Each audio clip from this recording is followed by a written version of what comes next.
This, what you see here, is a documentary about gang rape in Cambodia. Cambodia is a small kingdom in Southeast Asia.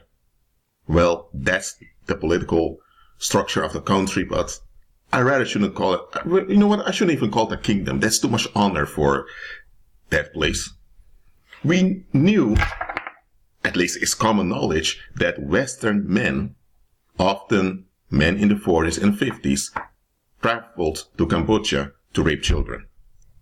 And there are even pimps over there that kidnap children, or he has his people kidnapping children, and he offers those children as service to the white pedophiles that visit Cambodia. The same is happening in Thailand. We know that. That's been going on for decades, or maybe even longer than decades. What was not discussed much is gang rape. When people think of gang rape, they may think of India, because in the mainstream media, the gang rapes that occurred in India were, they were, I don't want to say exaggerated, but they focused mainly on gang rape in India. And because of that, gang rape in other countries were placed on the background. Now, Cambodia has an issue with gang rape. In this documentary, It's a Man's World, Cambodia Rape Culture. I believe it's part of a series 101 East. It's by Al Jazeera. First of all, Al Jazeera is part of mainstream media, so of course what they say will be biased, so understand that. But I've watched this documentary as an anthropologist, one from social science. I also analyzed it. And one thing they do well is that they go to the root of the problem.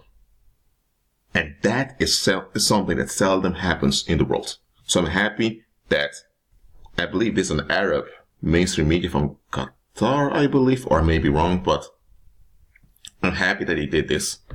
And I'm not going to play everything, but I just want to point out some stuff here. In Cambodia, like many countries, young men are under pressure to appear tough and to fit in. Remember what I said about this tough guy culture? That it's a form of sodomite rage? Because men shouldn't have to play tough to prove that they are a man. That is something you do with a sodomite cult. But the world is run by a sodomite cult who worships Apollo. So it's no surprise that in most societies you have this tough guy culture that's enforced on the population. Among the older generation to talk to them about sex and healthy relationships. So let me get this straight. There's a lack of elders or older role models to educate them about human sexuality? Well, hold on a minute. They're all having sex and having babies, because if they're not having sex, they won't have babies, so you won't have a Cambodian population. Yet people are, but as a collective, they're so sexually dysfunctional. This shouldn't be like this.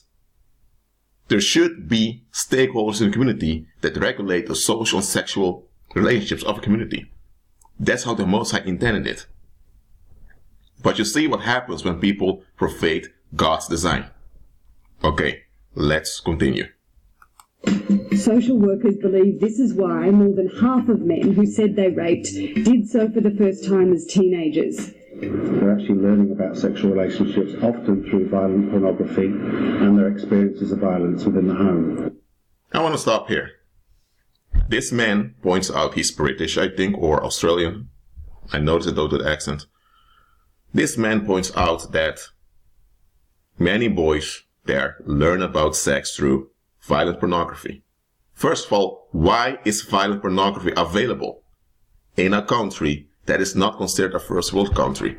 Cambodia is not considered a wealthy country. So how could those boys get hands on violent pornography?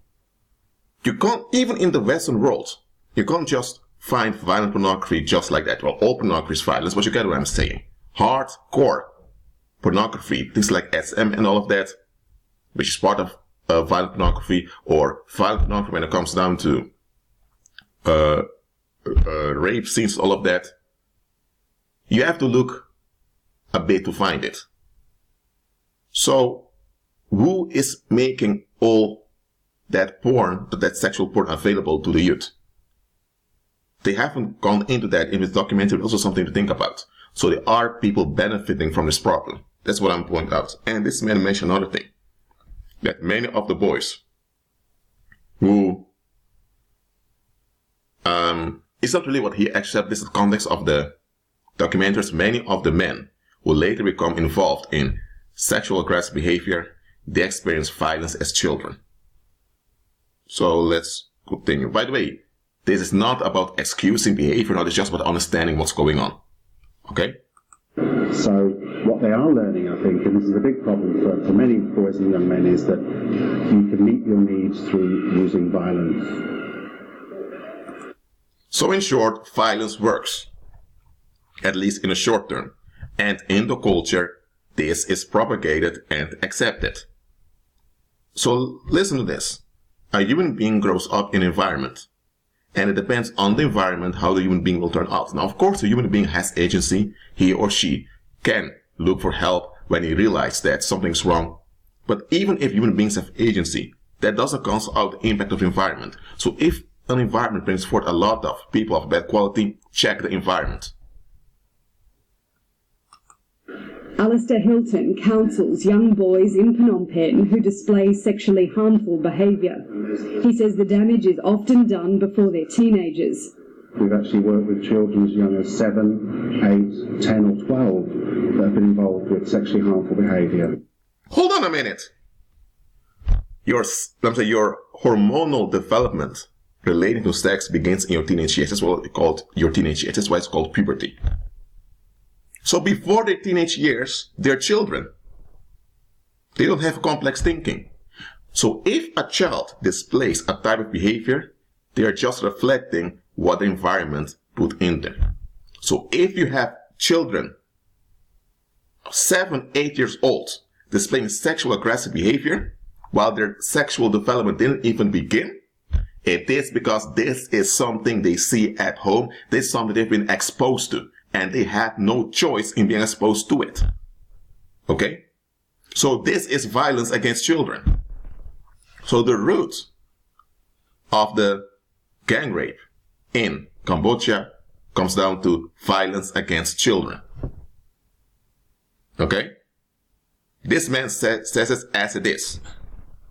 Now let's continue. What we are finding is that many of them have experienced extreme physical violence in their lives, in their families and communities. Many of them are isolated and kind of lonely. Cambodia has hundreds of NGOs targeting women as victims of sexual crime. But Alistair says as few as 4 organisations work on preventing violence with boys and men. So that's another thing to look at. The world loves to deal with the symptom or with the fruit, but the world seldom wants to acknowledge the root. So you have the root, in this case violence against children, that the Cambodians for some reason think is okay to tolerate. Well, I know why they tolerate it. They don't serve Christ, okay?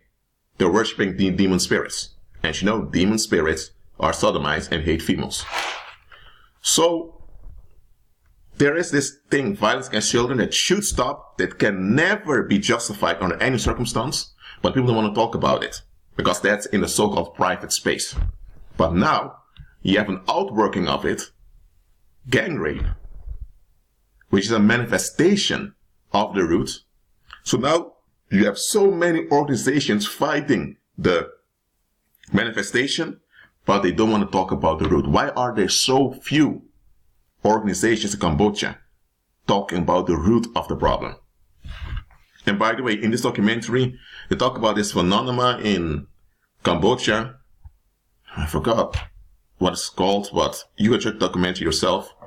And this phenomenon implies that you and several friends, you hire a sex worker to come over and you all have sex together with that sex worker as a form to compete with each other concerning one's sexual abilities.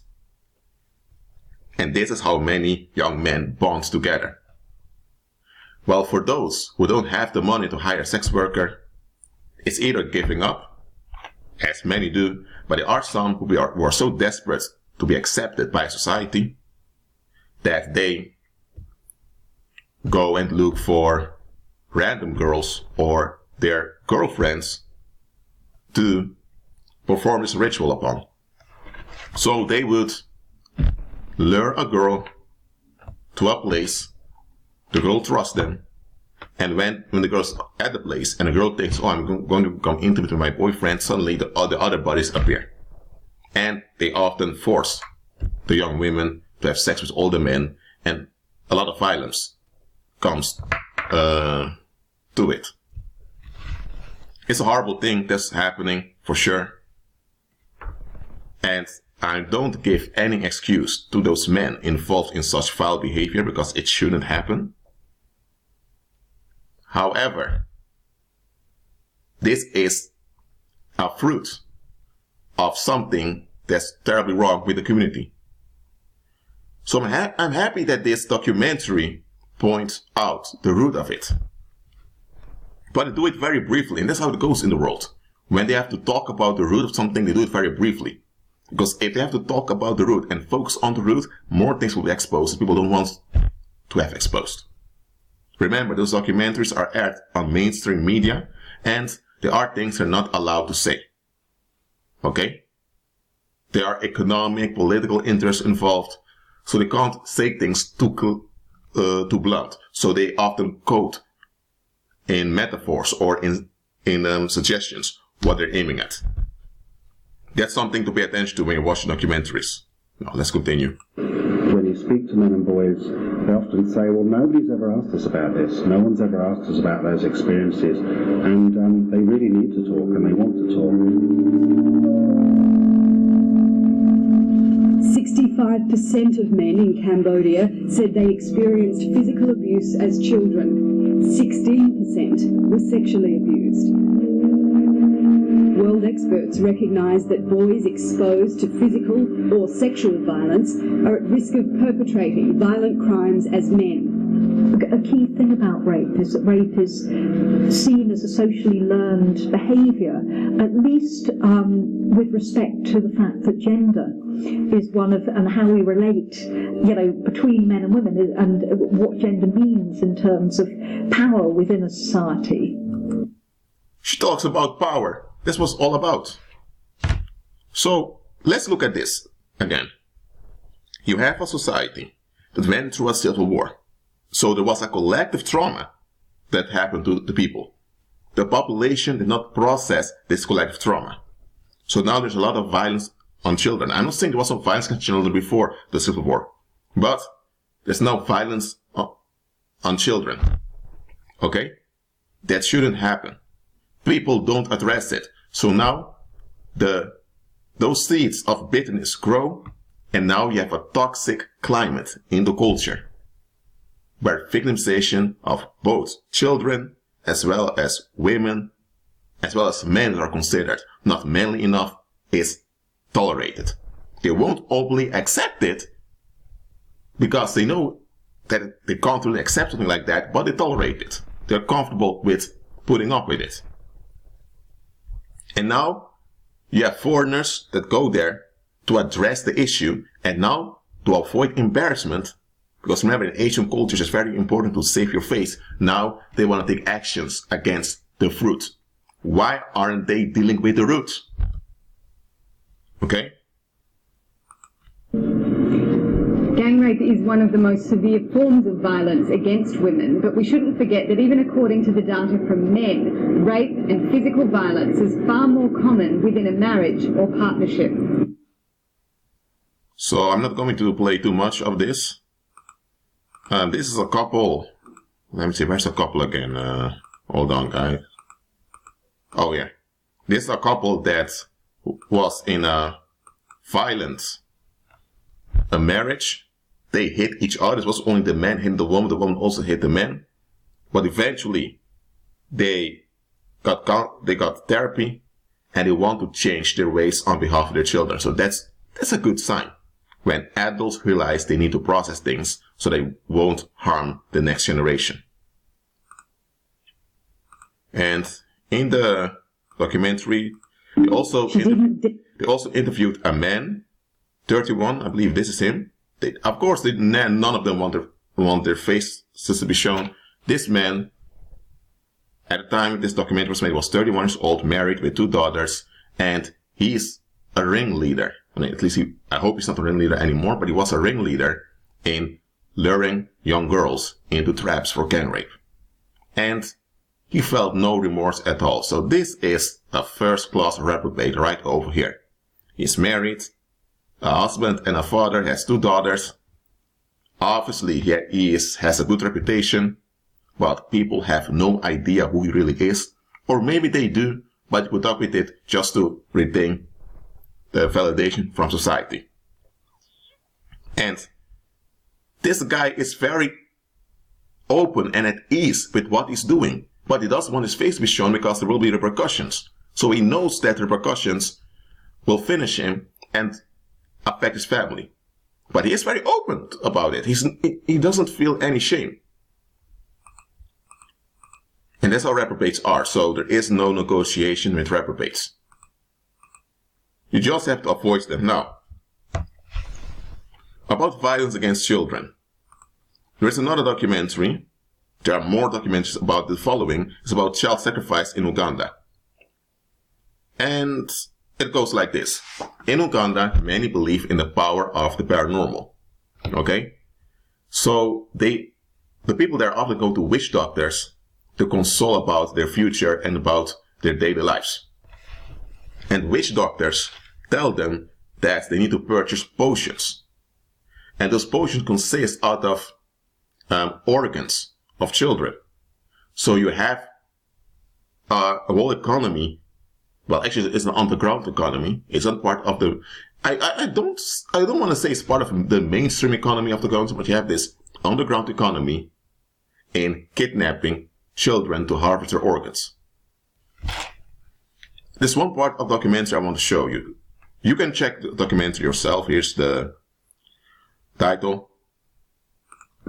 We have a society that believes in witchcraft. The majority of the population, including the Christians who go to church, they consult these witch doctors. What? Okay, let me go back. Maybe I'm going back a bit too much, but hold on. I believe this used to be a child that survived it, but of the day his sister was. Yep, they tried to kill him, but it didn't work. But just hold on here. What did she say? We have a society that believes in witchcraft. Okay, society believes in witchcraft. Okay. The majority of the population, including the Christians who go to church. Including the Christians who go to church. Including the Christians, those that call on the name of the Lord, they go to witch doctors also. Well, it's known that witch doctors are involved in child sacrifice. So they believe more in the shedding of blood of those children who didn't harm anyone than they believe in the blood of Christ shed for them at Calvary. What? This is embarrassing that this has to be aired in a documentary made by worldly people. Now, why am I showing this? Now, you can check the documentary for yourself. I'm not going to play it all, because I will get in trouble with YouTube for doing that, for copyright violations. Just understand the following here. Violence against children is what happens in the world. It's a thing of the world that people don't want to talk about. They normalize it and justify it, saying it's discipline. Or if you have parents that are way out of line against the children, people say, well, it's their private lives. We're not allowed to intervene. Or they come with any type of BS reason why they put up with it. Violence shouldn't be tolerated at all, but especially not against children. Well, in Uganda, they do prosecute witch doctors from time to time, but there are also politicians and wealthy businessmen who go to these witch doctors. There was this guy, from the Netherlands, wait. He went to Uganda, and now he's not that popular in the Netherlands anymore, but he went to Uganda and he confronted one of the witch doctors, and the paranormal charm did not work at all. I mean, come on, that is embarrassing, man,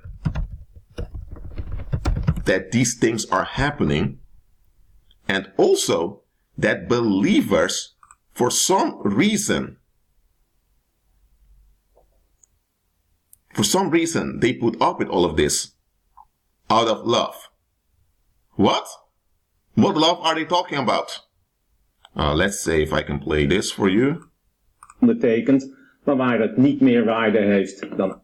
Two witch doctors, and they held her captive for 1.5 years in a shrine. Dit zijn. I'm going to the part where he exposed the witch doctor. Let me see. Hold on, I think it's around here. Heel goed wat er allemaal gebeurt. They kill the child, they take out the heart, they take out the private parts, and they take out the tongue. And that's a witch doctor. This body they throw it.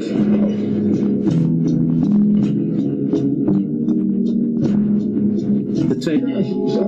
Na stemmen hoor ik nu ook vervreemdende andere geluiden.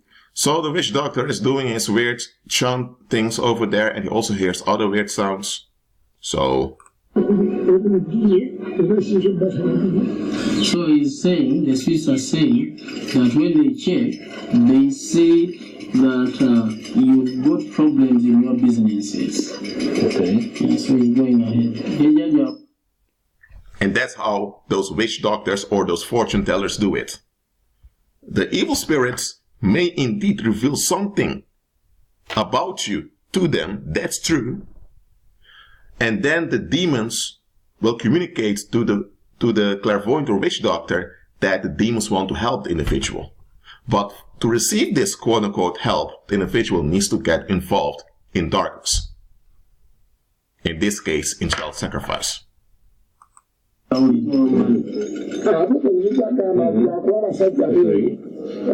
Maar de geesten tonen ook opvallend aardse verlangens. They will not say that because you are white, that's why they are asking you for a lot of money. They would have said 20 or 10 millions. So this guy, because he's white, he needs to pay 1,000 euros to get the charm.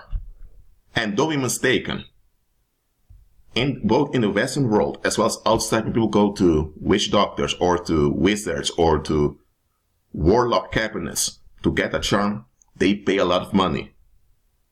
There are people that receive welfare that save money to purchase a charm for around 600 or 700 euros. Some charms are like 2,000, 3,000 euros, so such things are common. Because they have to buy 1 chicken and 1 sheep without ears and 3 goats. So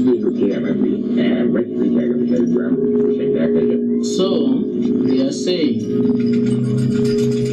that at the end of it, after doing all the other sacrifice, they know you need to get a medicine fixed by the hairs of an albino.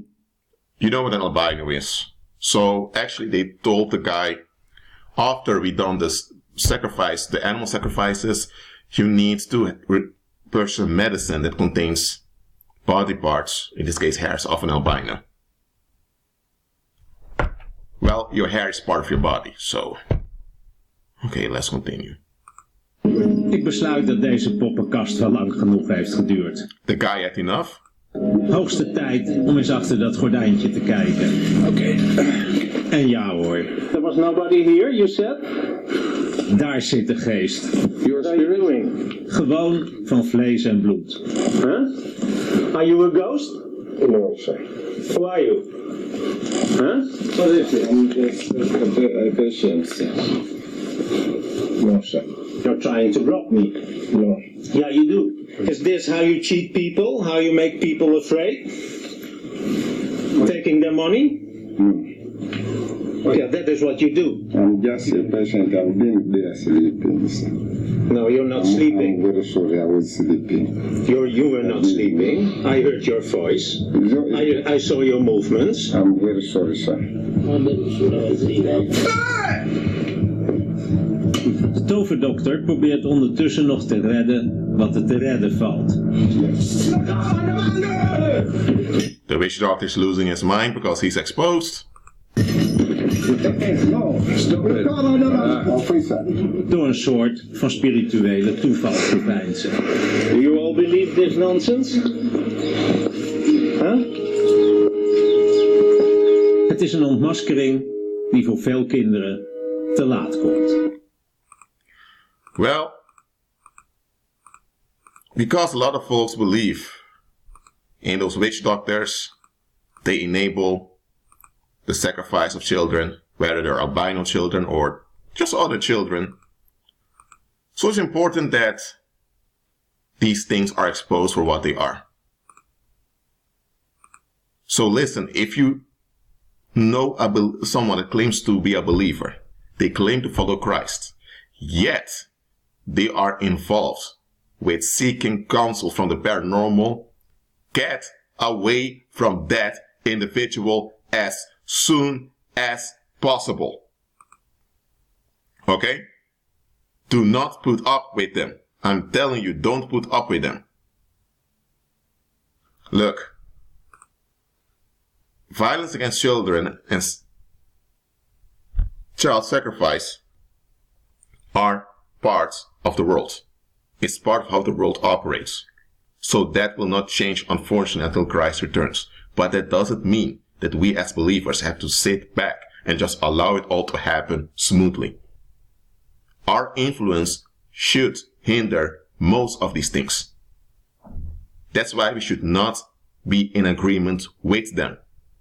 So we shouldn't be too focused with fighting the symptoms and leaving the root alone. No, we should focus on uprooting the root, then we don't even have to bother with the symptoms. Well, that's all for now. Remember, keep agreeing with Christ, the real King, and be at peace.